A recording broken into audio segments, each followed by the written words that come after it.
Good evening from Midlands Today. A victim of gun crime in Birmingham says the recent riot should be seen as a warning of what will happen unless more proactive work is done on the streets. Marcia Shakespeare, whose daughter Letitia was shot dead at a party 8 years ago, says more funding is needed to stop a repeat of the recent violence. Kath Mackey reports. Marcia Shakespeare knows the high cost of gun crime. It claimed the life of her daughter, an innocent bystander in Birmingham, in 2003. A nightmare relived when she saw this CCTV footage of looters shooting at police during the recent riots. I couldn't believe the mentality of people to actually shoot at people who are basically there to try and put law and order back into our communities. Letitia Shakespeare and her friend Charlene Ellis were caught in machine gun crossfire 8 years ago. Marcia Shakespeare says more funding's needed to educate children away from crime.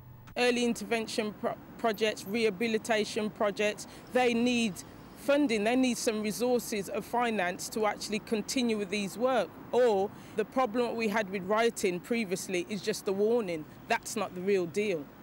That's quite scary. Yes, it is scary, and it's about being proactive now. The visible signs, at least, of the recent riots are disappearing.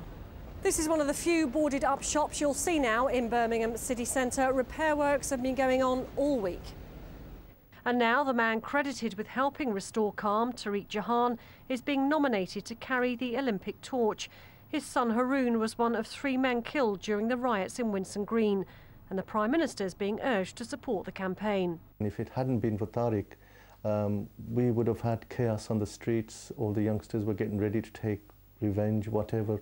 Tariq came out, said the words from his heart, and that message actually got through to people. A decision, though, is not expected until the end of the year, when the Olympic torchbearers will be named. Kath Mackey, BBC Midlands Today, Birmingham. And detectives investigating the deaths of Shahzada Ali, Abdul Musafir and Haroon Jahan are still questioning a 33-year-old man who was arrested yesterday. The man is the 9th person to be arrested in connection with the deaths. 4 men have already been charged. Tributes have been paid today to the RAF pilot